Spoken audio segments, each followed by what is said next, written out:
Julia Friedman. I did not know what to call this talk. I understand I will be sharing career progression and insights into the industry that I work in, but I just couldn't help thinking, you'll see the picture of where we're at with energy use and the needs of our electric grid and where we're going, as well as climate crisis.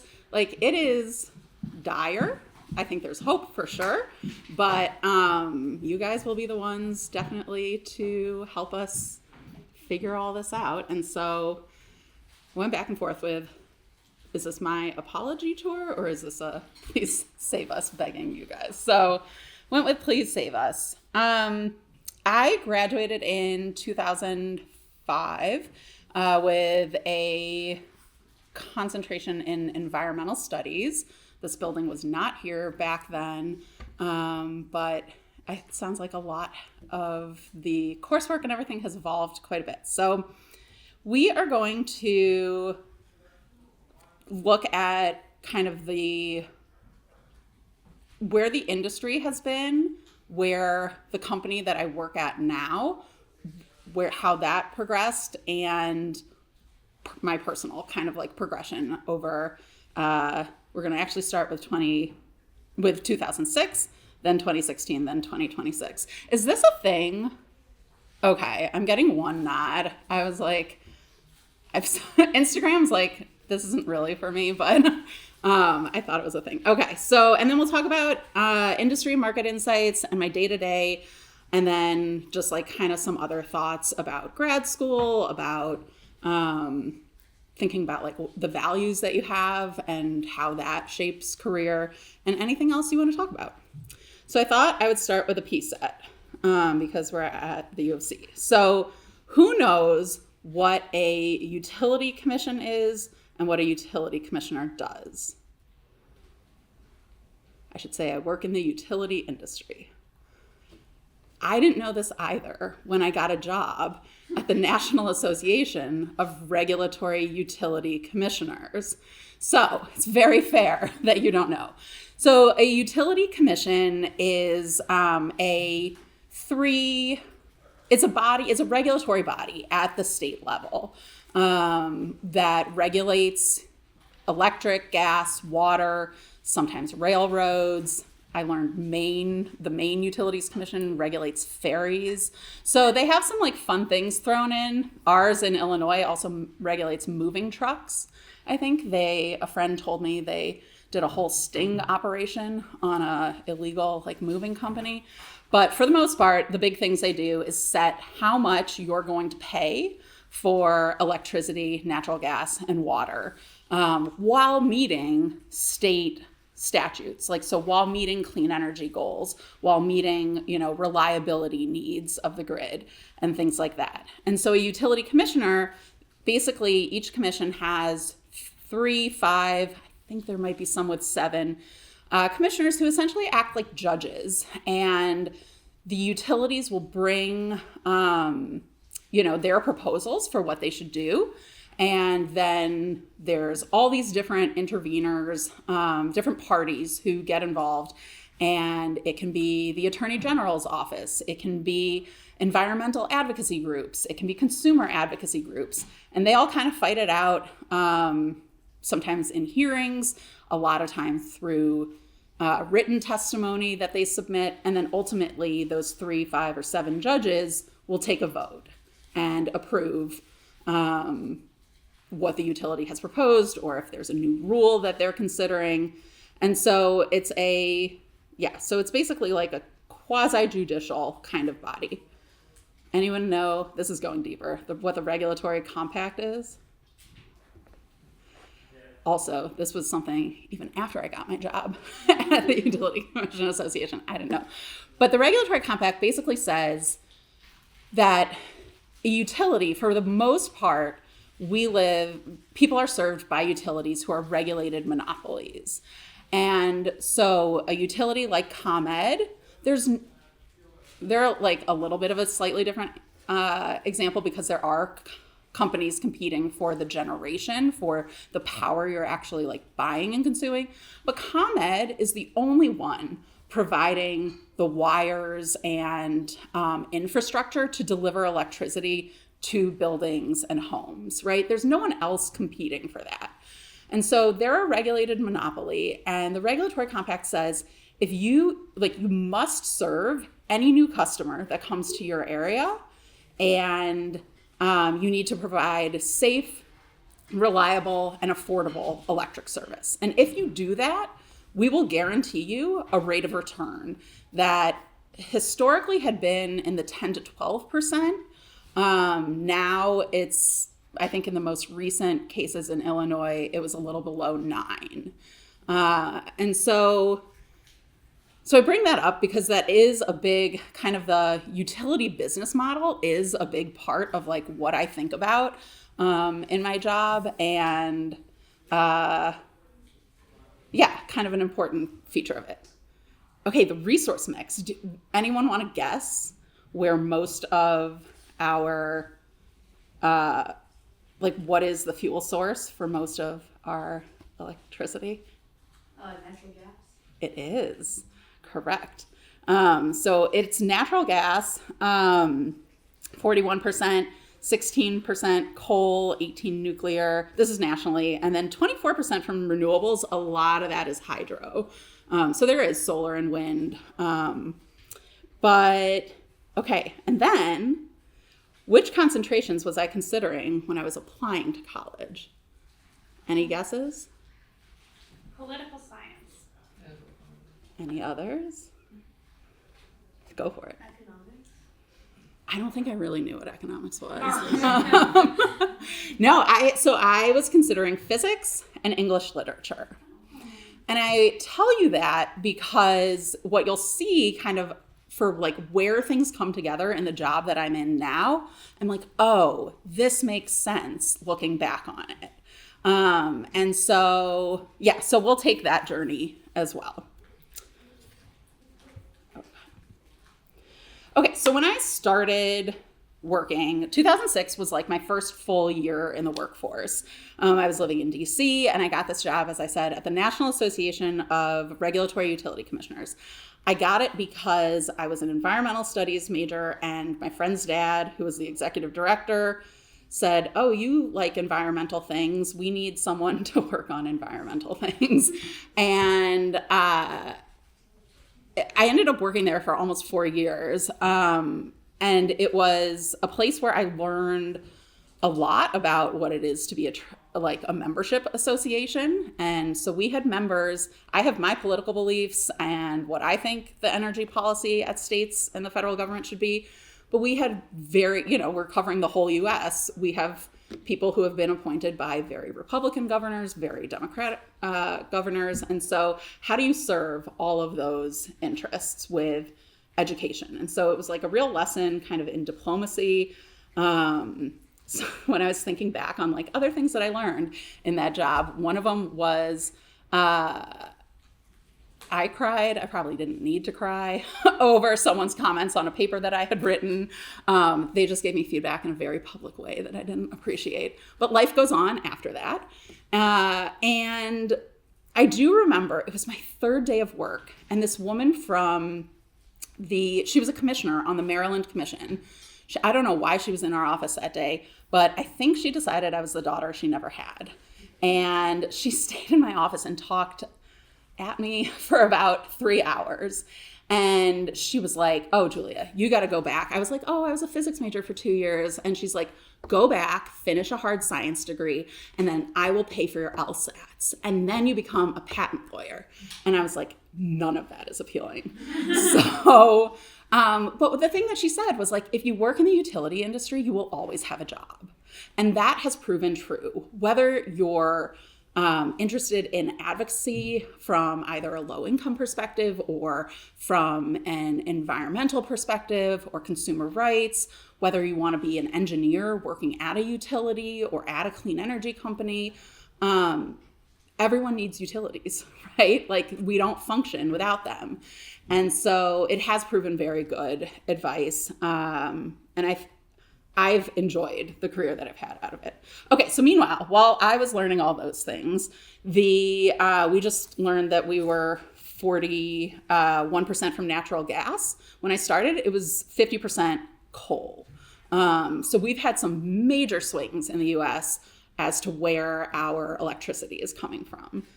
And then interestingly, so George Bush was in office when I first started, and I'd also learned how you talk about climate change without actually using the words climate change, because we weren't allowed to. For if you were trying to get federal grants, that was a non-starter. But clean energy policies were really starting to get traction at the state level. So a lot of states were adopting energy efficiency resource standards, saying the utilities in that state have to meet 2% of the state's energy needs with energy efficiency by using less, finding ways to use less. Or a certain percentage of the electricity has to come from renewable resources. So those kinds of policies were proliferating. And then when I go back to why I was talking about regulatory compact and what a utility commission is, we're also about a decade into deregulation. And so historically, a utility would own their generation, transmission, those big wires carrying power over long distances, distribution from a substation to your home. They owned all of that. And deregulation said, oh, no, you're only going to be distribution to the home. And the rest will be someone else. And so some of this, quite a few states moved that direction, Illinois being one of them. And so now we've got this real mashup of some states that have all these vertically integrated utilities and some who have now these new wholesale markets for buying power. So interesting time.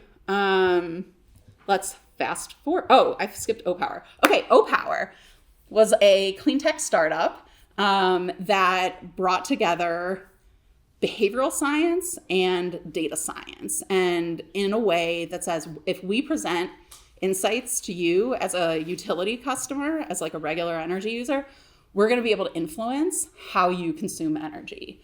And so they ran randomized control trials, like what drug companies will do to figure out if the drug intervention is effective.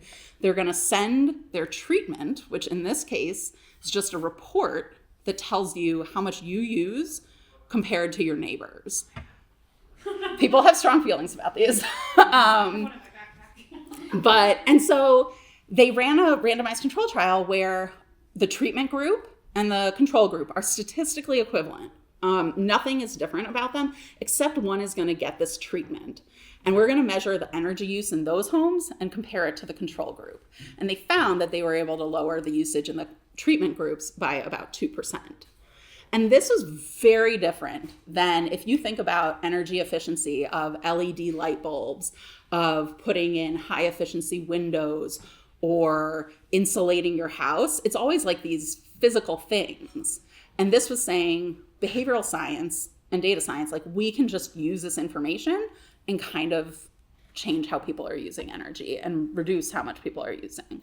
So that was 2006 was when they were thinking about it, officially formed in 2007. Okay, skip forward 10 years. And I have at this point moved back to Chicago. I had one other stint at another association in DC. I had also gone, oh wait, I wanted to show you guys. Okay, does anyone know this movie? An Inconvenient Truth? Have you heard of it? Okay, this was Al Gore, former vice president under Bill Clinton. He went on a tour to tell people about climate change in 2006.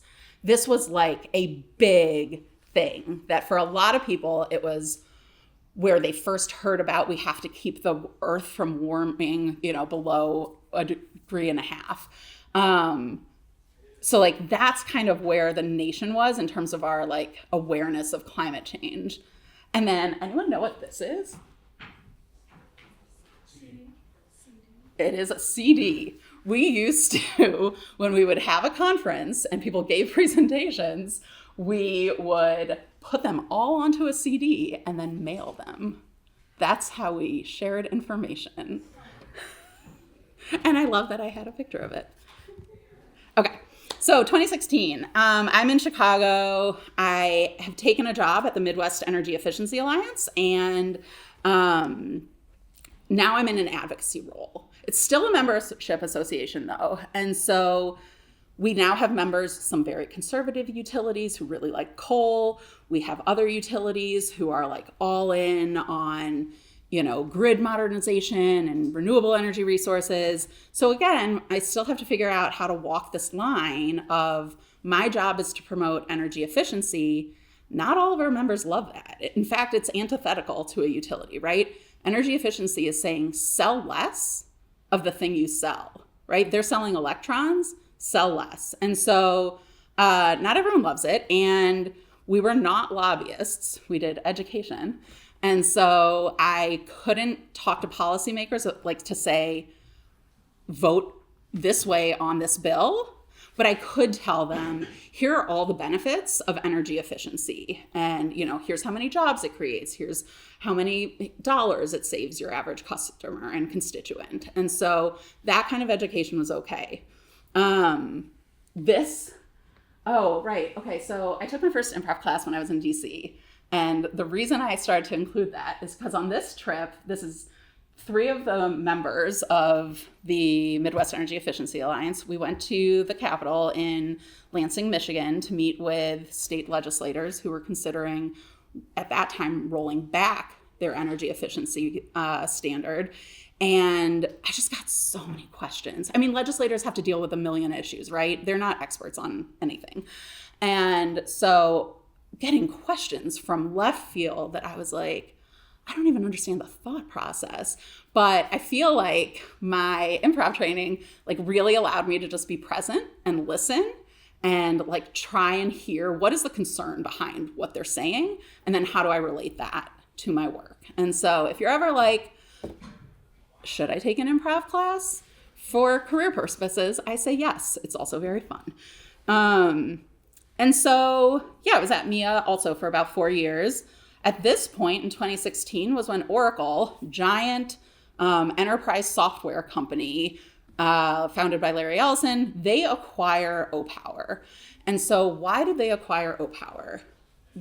Some of the software that Oracle has is specific to the utility industry. So they help utilities manage their power plants, their, the network of wires that they have. And their vision was to move towards a full software as a service kind of model, moving away from what we call on-premise applications where there's a server at the location with all of the software on it, right? And so that's much more ubiquitous today. And so Opower was already that software as a service model. They were already totally cloud-based. And Oracle's suite of software didn't have anything that connected the utility to the customers that they served. And that's what Opower was providing. And so it kind of finished out this suite of utility-specific software. I don't join Oracle until 2018. And meanwhile, the industry is in flat or declining load growth, which is today, I guess, unimaginable because load growth, and we'll get into this, is just exploding. The energy needs of the data centers that we see today of bringing back industry and manufacturing to the US is not existent back then. And that's flat load growth or declining load growth is really scary for utilities because if you think about it, they pay for all of the wires and all the infrastructure is being paid for by the electrons that they're selling, right? And so now if things are declining, they're not making their sales, how are they going to pay for all of this infrastructure? Everybody's electric rates are going to go up. And so that's not a good place to be in. Climate change now is very much, so we're still in Obama, And climate change is very much at the center of federal policy. So there was something called the Clean Power Plan that I worked on a lot from an energy efficiency advocacy point of view, but it was going to regulate greenhouse gas emissions from the power sector. And it is no more. And so while climate policy was like doing well at the federal level, at the state level, we started to see some states repealing the clean energy policies they had previously passed. So notably, I think within the first couple years of when I started at the Midwest Energy Efficiency Alliance, Ohio and Indiana both repealed their energy efficiency standards. Ohio didn't put anything in place. Indiana came up with like a solution, but there's way less than there was. And then smart meters aplenty. So you used to have smart meters, or you used to have electric meters that would give you maybe at best a daily read.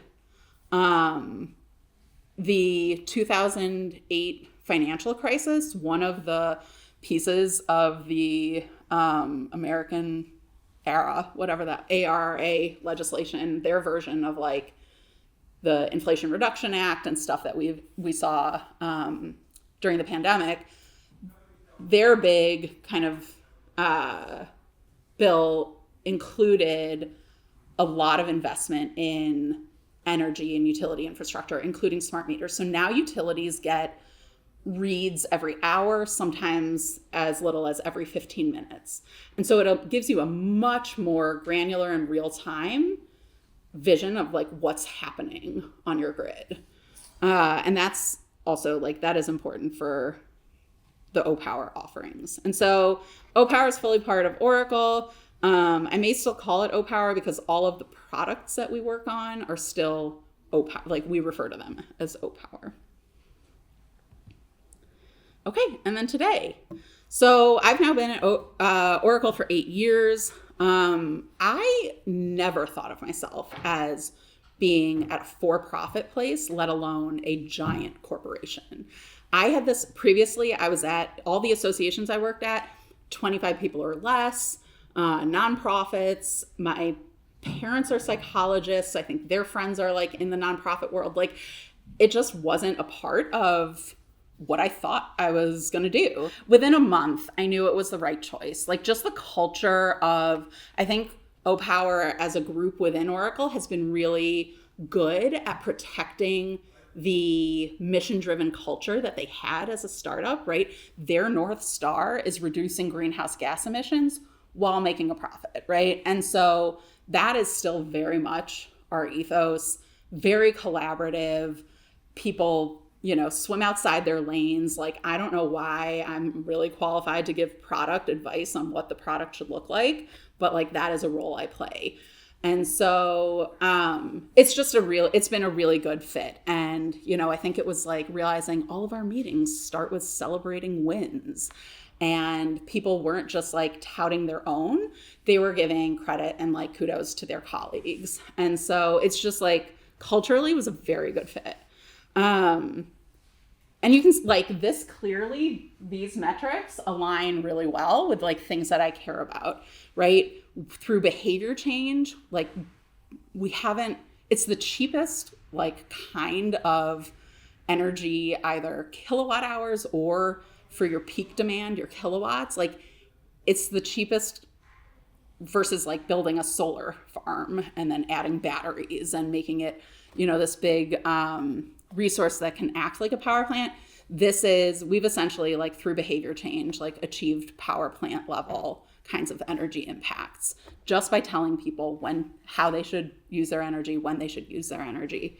And then we've saved customers over $4.3 billion on their energy bills. And so I really love having this kind of impact at scale. Like that is now, I didn't know it was something that I was looking for, but that's going forward, like what I want to look for in a job is to be able to have impact at that kind of scale. And then it was nice. We had a conference for our clients 2 weeks ago, maybe 3 weeks ago. And when the media picked up on what was being presented, when these some of these like metrics were being presented and talking about how AI is being built into all of our solutions as like natively, and the market responded, and Oracle got a over 12% stock increase in their value. And so that felt good. So we went from flat or declining load growth to just, I was trying to like find like what the latest kind of projections were. And from last year to this year, it's like swung 69% more, power demand than what was being projected last year. And it's over half of that is from data center growth. And so very, very different economics for a utility, very different challenges for the grid. We don't have the generation or the infrastructure to meet that energy demand. And so what are we going to do? And one of the things that we're seeing is natural gas having like a resurgence. I think a lot of people thought in many states, natural gas, especially like a state like Illinois, you're not going to build another natural gas plant. I think it's probably inevitable that we will. There's also a major affordability. So all of these, to meet this load growth, you have to have a lot of capital investments, and that drives upward pressure on the rates and what you're paying for your electricity. Wildfires in states, I think it was like in California, 20% of a utility's rate increase was due to wildfire risk and management. So the changes as like the climate and extreme weather impacts that we're experiencing are having very real impacts on what we pay for our energy. Obviously, there's a huge federal push for fossil fuels, but we still have states like Illinois charging ahead. And so Illinois did pass yet another, the Clean and Reliable Grid Affordability Act. Bam, good thing we practiced that before. This is actually their like third piece of major energy legislation. It seems to be something they like doing in Springfield every couple years, but they've just increased the clean energy requirements, energy efficiency requirements, equity requirements, affordability requirements. And so, there are states where climate, affordability, and equity are still very much at the top of the agenda and what they're pursuing. Okay, so I'm gonna pause. Any like questions, reflections? We're gonna move into some like market trends to dive deeper into some of the things that I just talked about, and then I'll talk a little bit more about my day-to-day. We're good? Okay, so by 2030, like this is just to give you a sense of how much growth there is. We are going to see an increase in electricity demand, like a 25% increase. By 2050, the projections are 78% increase. So it's like everything we have today, twice almost, right? And so that is a very, like the utility industry, I should have started said, moves slow, like almost dinosaur slow. And that can be very good to keep us as like customers protected from rate shocks and like, we need electricity. And so there are benefits, but it also means that infrastructure improvements, new infrastructure is slow to be built. And so to feed that like 2050 demand, 75% of the infrastructure that's needed hasn't been built yet. And so like we have got to get on it or find ways that are different from what we've done in the past, which is a very centralized system. Is there a more distributed kind of, how can we use solar? How can we use, even states are much more seriously looking at small nuclear modular kind of plants. And so, so big needs. And then electric rates, like I said, this is the upper bound of what you'll experience with, again, nationally with electric rate increases, but like no one's salary is increasing at this rate, right?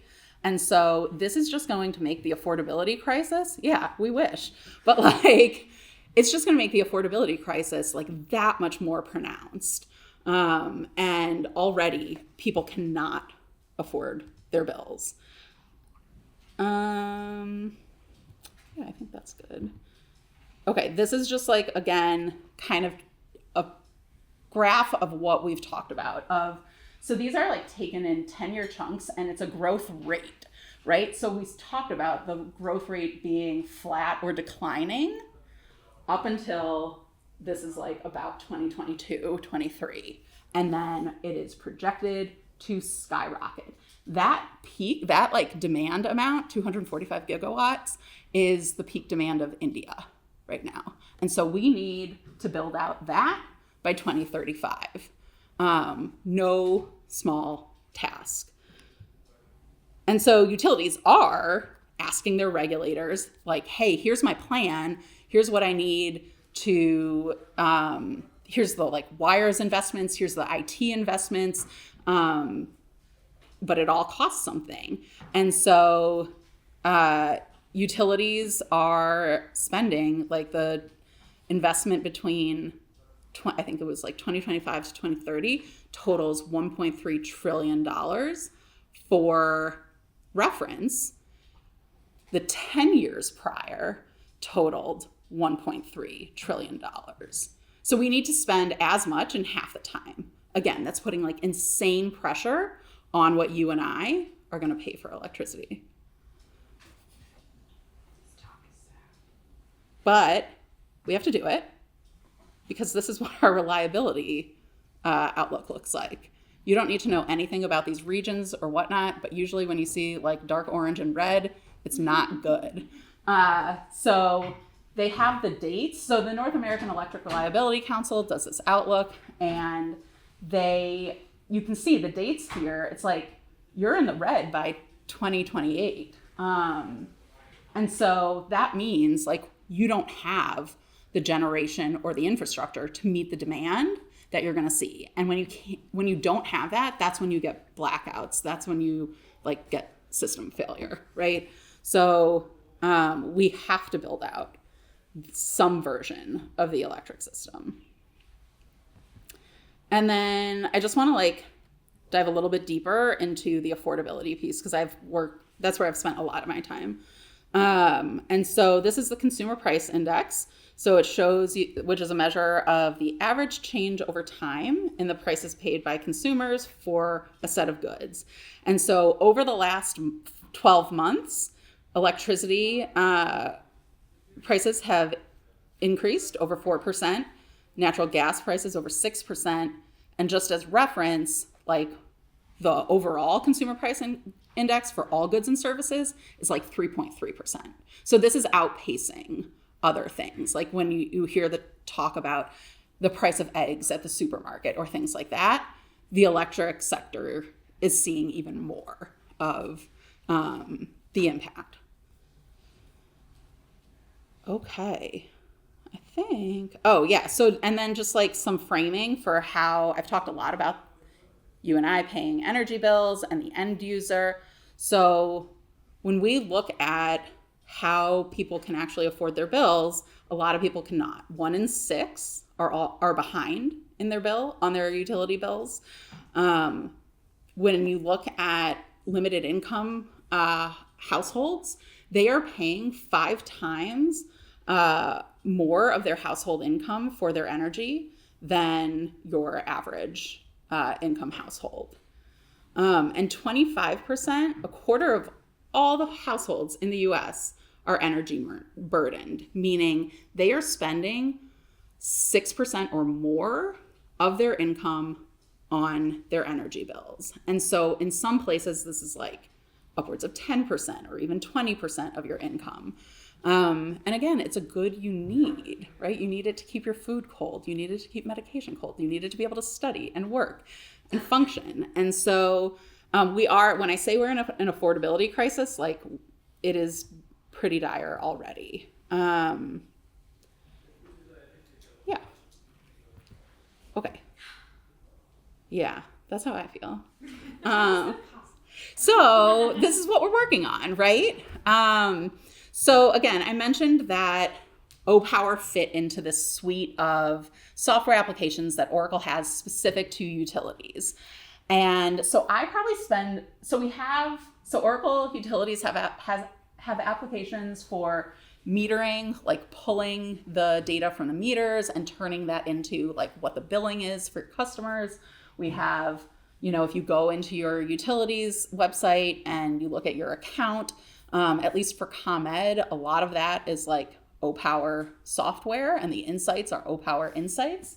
I spend most of my time in the like digital engagement to demand flex space. Demand flexibility being like some California, for instance, required every electric customer to adopt a time of use rate. So what you pay for electricity changes over the course of the day.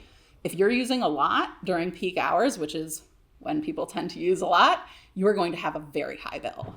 And so we provide coaching, and again, it's literally just emails to help people avoid that kind of bill shock, and how can you change your habits so that you don't get a high bill. And so we've run those randomized control trials, and we know that we have an impact in getting people to shift their energy usage. Yeah.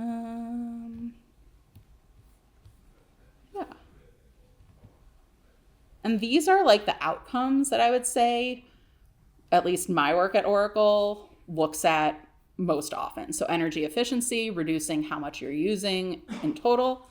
Peak reduction, reducing how much you're using during those peak hours when the grid is really stressed.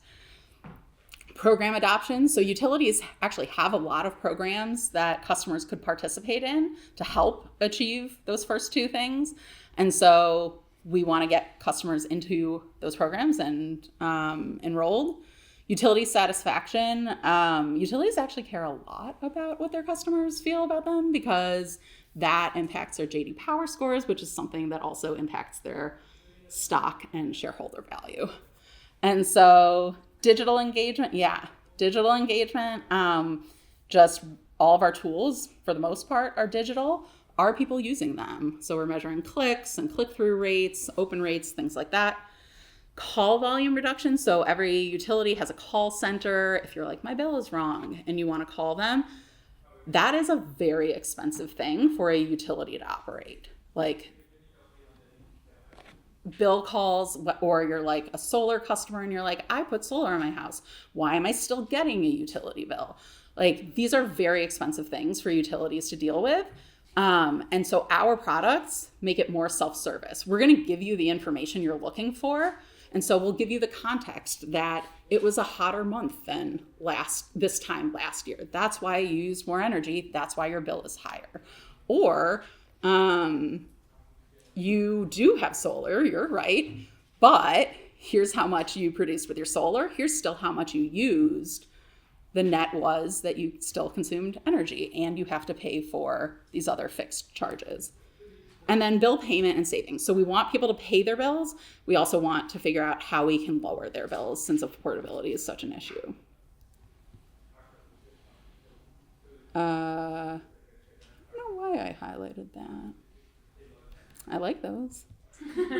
And then my day-to-day. So I'm on our regulatory affairs team, and so our team is really responsible for like what's happening in here. We take market and it comes from like external facing stuff and internal work. So we take a lot of market intelligence, whether that's combing through utility dockets at the commissions to see what's going on, what are the utilities asking for, what don't their stakeholders like, and bringing that back to inform our own product development. Driving new business opportunities. So a good example of this is we have the product I told you about to shift when people use their electricity. That was not in market when I started. And when I first started, there was a working group in I covered Maryland. We have a state-based coverage. I covered Maryland at the time, and they had a working group about time of use rates. And I got invited to it. I'm not totally sure why. I was the only vendor. Everyone else was like public sector. And I realized, I was like, great, they've designed the rate, they've designed this pilot, how they're going to measure everything. How are the utilities communicating with their customers? And so I took that opportunity that I knew about from my work and said, hey, we need to talk to these utilities that are a part of this pilot, got the utilities to understand the offering that we had designed, but we had not put in market anywhere. But then I also had to convince all their other stakeholders, like the Office of Consumers Counsel, who was like, why would we spend money on this? I needed to convince them why they should spend money on ratepayer money on that.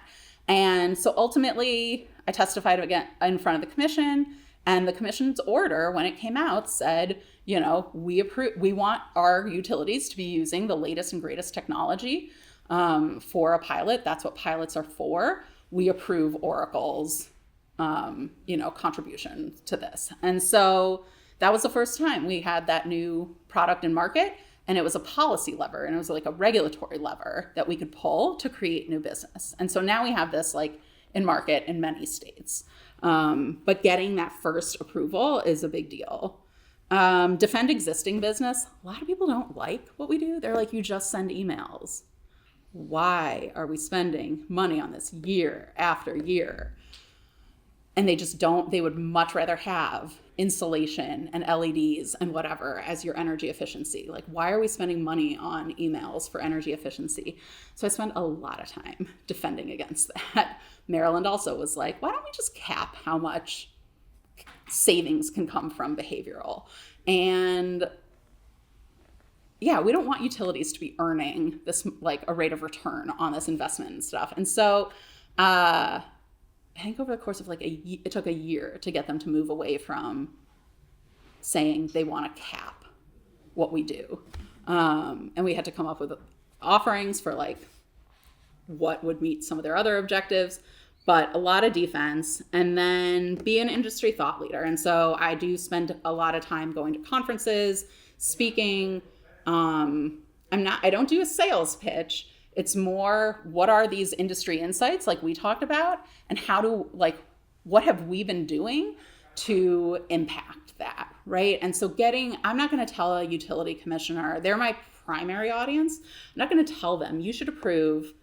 I mean, I kind of did that in Maryland, but like, you should approve, spending on Oracle's this solution.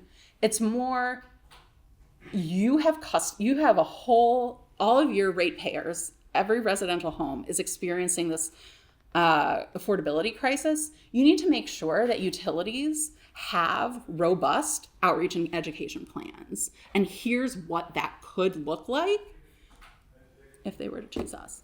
And so it's that kind of thing. And then writing articles or guest blog posts is another component. And then I wanted to walk you through, I would say, I kind of came to the work that I do because of climate, and I've stayed for the affordability component. And so this is a product suite that a few years ago we did not have. And we had we had to pitch against 3 other potential solutions that Oracle was going to invest in from an R&D perspective, and convince our group leader that they should invest in the affordability solutions. And so it was a cross-functional team, and this is what I love about working at Oracle. It was product designers, product managers, our analytics team, behavioral scientists, a whole bunch of people with a lot of skills that I don't have, but I love learning from them and collaborating. And so ultimately our goal here was let's take this notion that we can use behavioral science principles and to get people to change how they behave. Let's apply that to financial assistance. And so how can we help connect customers to the assistance that utilities offer, and do it better than what they're doing now? And so we have a whole analytics, data science component, and I'll show you the impact of that in a second.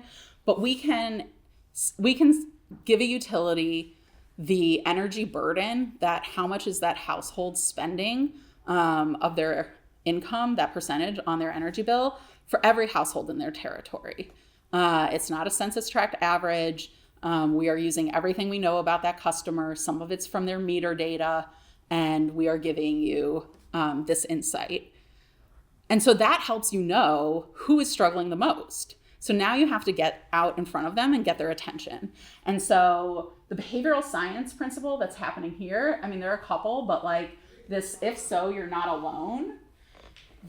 That's like behavioral norming, right? And we're showing people that other people in their area are getting assistance, and other people, it's worth their time, and that, you know, trying to dispel any sort of stigma that might be with it. And then the whole point is get them to this like digital kind of one-stop shop where, again, we are taking everything we know about the customer and giving them personalized offerings. And so they're ranked according to what's going to have the biggest impact on their bill, and what kind of offering they are, when does the application period open, and things like that.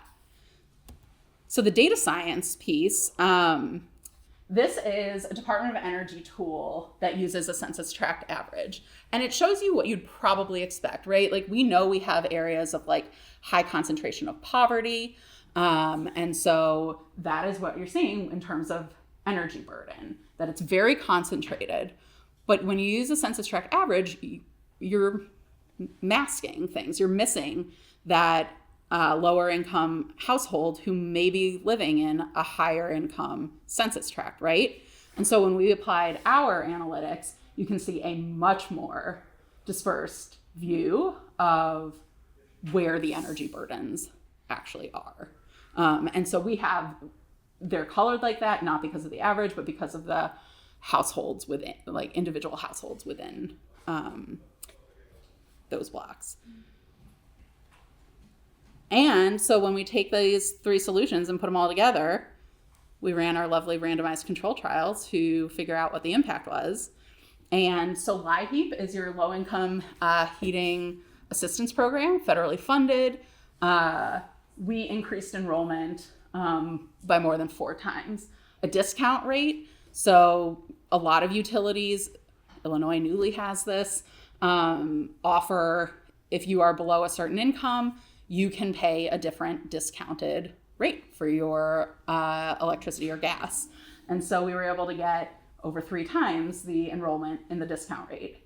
And then arrearage management is if you do you have past due bills, there are programs that help you get on a payment plan, and there's often like a forgiveness component. If you make 12 payments on time in a row, we will forgive some amount.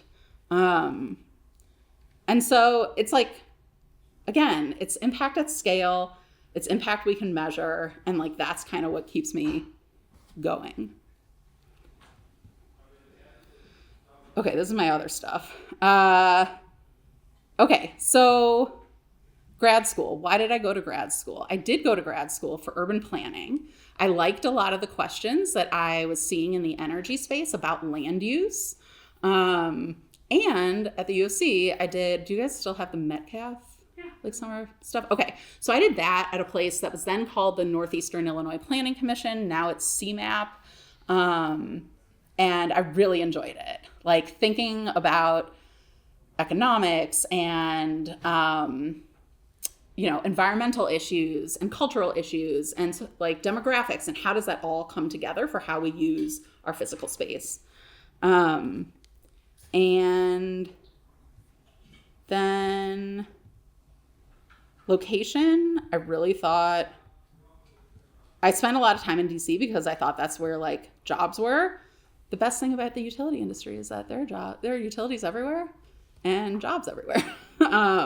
So that opened things up a lot for me. And then on the values front, I would say this like became more apparent for me as I looked back on my career, but I wanted to make an impact, right? Leave the world a little bit better than like where I'm finding it. So whether that's on the climate front or affordability front, I wanted it to be intellectually stimulating. Again, like I love working with the data scientists and I talk a lot more about math. So this is why I told you what I was studying or what I thought I would study, physics and English literature. I do a lot more with math than I thought I would in a job, but I feel very comfortable with it. I'm not doing it. I'm just understanding what the others are telling me. And then it's my job to translate that into policy and into something that the public could understand. So I wanted it to be intellectually stimulating and then stable. Like I thought I was like, oh, I can go wherever and just do, 3 months here, 3 months there. No, I love a stable paycheck. So that has like informed my career choices. So I realize I've gone like a little bit over, but these are some questions for discussion. Happy to answer kind of like whatever questions you have. But that's it. Wow. I ran out. So Where do we start with questions? Go ahead. Well, I was kind of wondering that when you think of like optimizing your like workflow and you obviously like reduce the energy, then does Oracle also have ideas in place to reduce how much energy it uses as an entity organization? And then do you still employ like AI or other resources that consume energy when you actively work to like reduce? yeah. So Oracle loves AI. That's like we have and we have some like interesting incentives going on, right? So we are getting messages top down regularly, use AI in your work. Like this is what we expect of you. It has had negative consequences in that, like if you look up Oracle from the last month or so, we just had about 20,000 people laid off, which is about 15 to 20% of our workforce. And it was because we are over leveraged and we took on too much debt to build out the data center infrastructure that we are committed to. But what they keep saying on all of our earnings calls is, look how much more we can do with fewer engineers. And so it's like you have to use AI to show that you're like doing the work they want you to do. There, for like certain job types, there's also a fear of, am I just like replacing myself as I work? On the so I'm not engineering anything, but we are being encouraged to like use, set up different workflows in Slack and other things like that. Oracle still has our commitment to, I think we have a carbon-free commitment. I forget like when. But yeah, it's a lot of competing kinds of messages and directives based on, like for us, we are still going to help utilities try and reduce how much their customers are consuming and all of that in our own work. I don't know that we're like walking the walk. And then like how do you think about like the role of carbon compliance markets or like offsetting the emissions of like a data center? Yeah. Like the global phenomenon, for example. So I don't know about carbon markets. What I will say is we have a data center project in Michigan. So the utility is DTE there. And what was agreed to was that Oracle's going to pay for 1.4 gigawatts of storage. It's essentially like bring your own generation to offset your energy needs. And in Michigan, they were like, you need to do that in a clean way. And so that's kind of where I see like the data center, how do we lessen the impacts of the data center? It's on when they come online, where are they getting their energy from? Mm-hmm. I'm more concerned about the energy efficiency. Like it's good to see how a utility company is interested in reducing the grid load, but I'm questioning more the rationale why it is happening, because that's a revenue stream also. Yeah. I understand after 2022, with the rise in cryptocurrency now in data centers and everything, that it becomes difficult for the grids to manage the kind of load, and they have to cater to the hyperscalers also, which when you're saying 1.64 gigawatts, that's about about 1.6 million households Yeah. can be powered by that amount of energy. So looking at why are utility companies interested in this kind of an energy efficiency model? And second, how the Europe is looking at the energy efficiency, given also they have a much higher need because they're looking at an entire continent over there, and they do not have the kind of sourcing of this. They are also looking at but having more devices which are more energy efficient rather than reducing the load, because we're also thinking about how in geopolitical angle everything is about energy and being more energy secure, Yeah. which does not mean reducing the energy consumption. Yeah. Okay. There's a lot there. Okay, wait. Let's start with the first one, which was why would utilities do this? It all started because their regulators and the state legislators told them to, right? The policy said you have to reduce, you have to meet your energy load 2% with energy efficiency. And so we've come up with different policy mechanisms to actually incentivize a utility, because a lot of times there aren't penalties if you don't meet that. So then it's what incentives can we create to make a utility do that? And so they can earn a performance incentive by meeting or exceeding the target. In some places, they get cost recovery.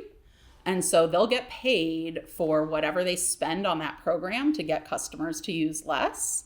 They'll be able to recover that, and they'll be able to often recover the cost of what they would have sold.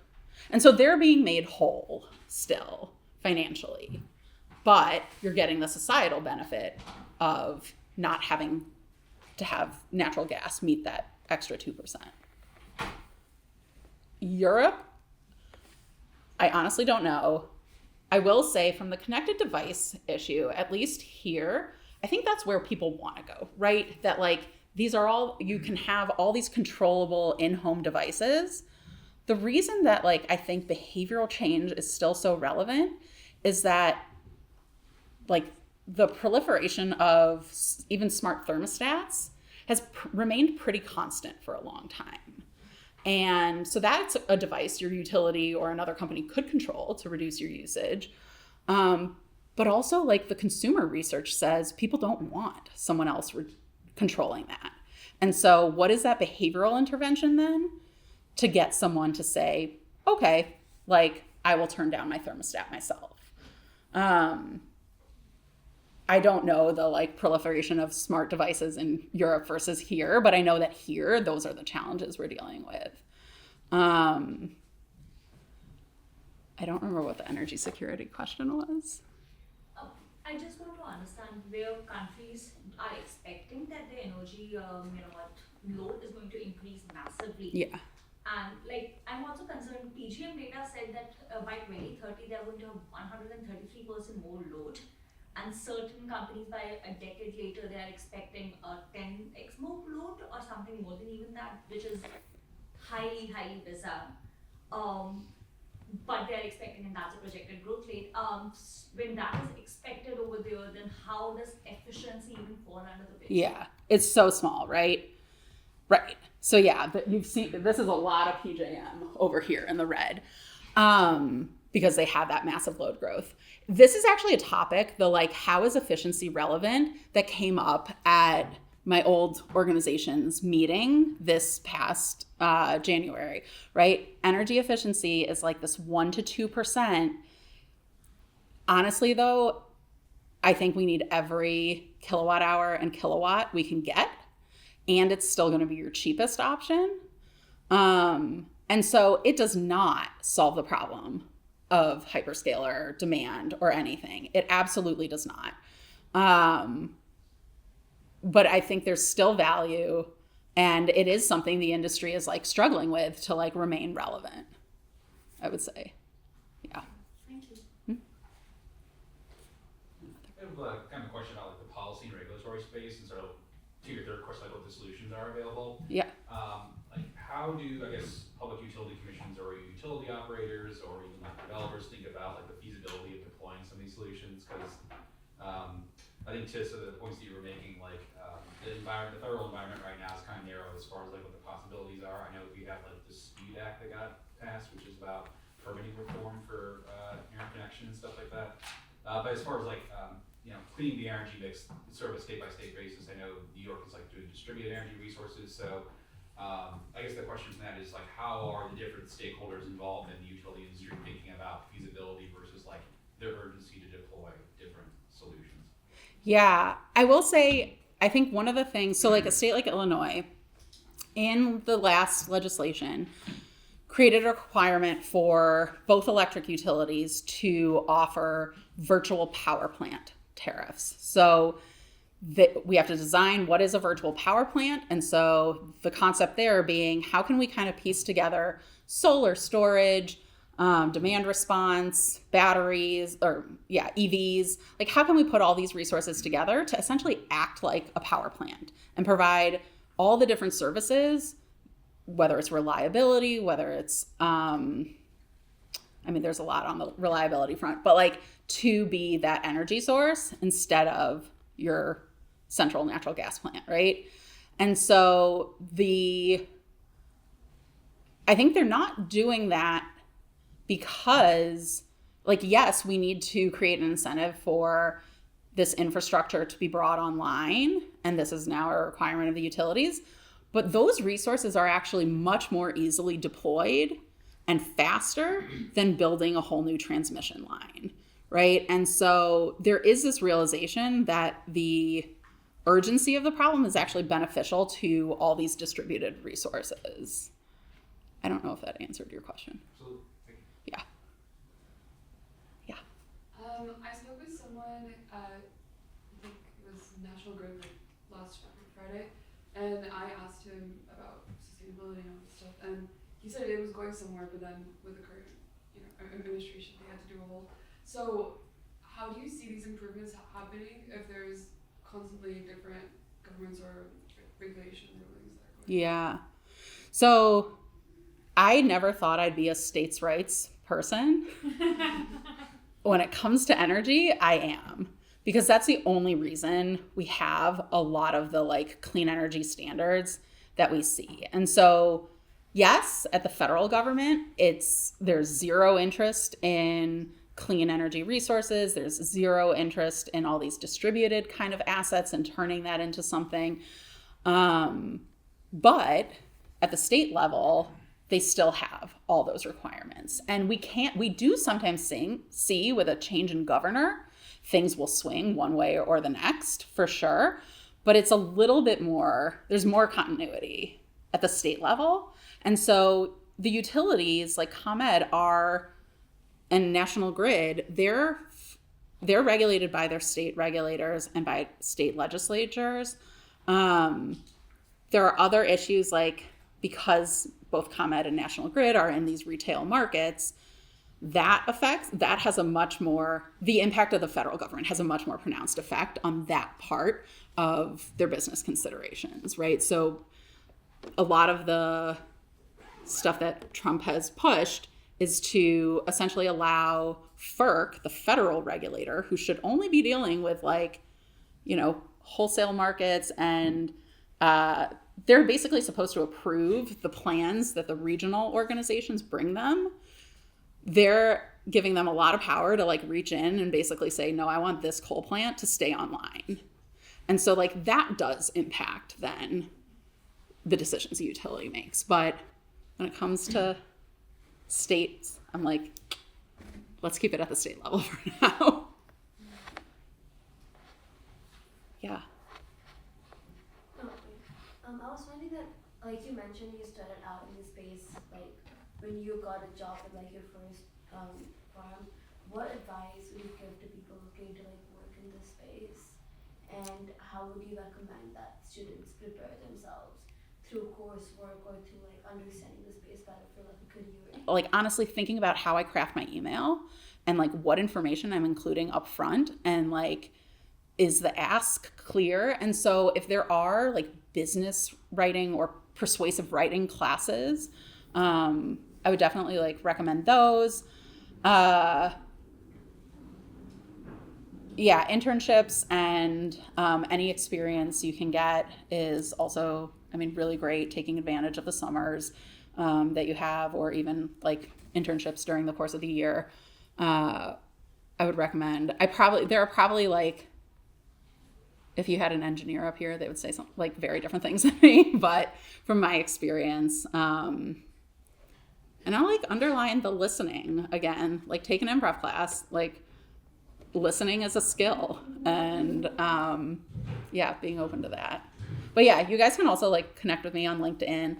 I will say, like, I hosted, there's also something the UFC does about like job shadowing or something. And so I had a great first year, Nicholas Brown, shadow me for the day. And he reached out now that he's like thinking about summer internships. And I was like more than happy to connect him with an organization that I really admire. And, you know, they were looking for interns. So if I can help in any way, like, please reach out. Yeah. Awesome. Thanks, guys. Thanks for staying.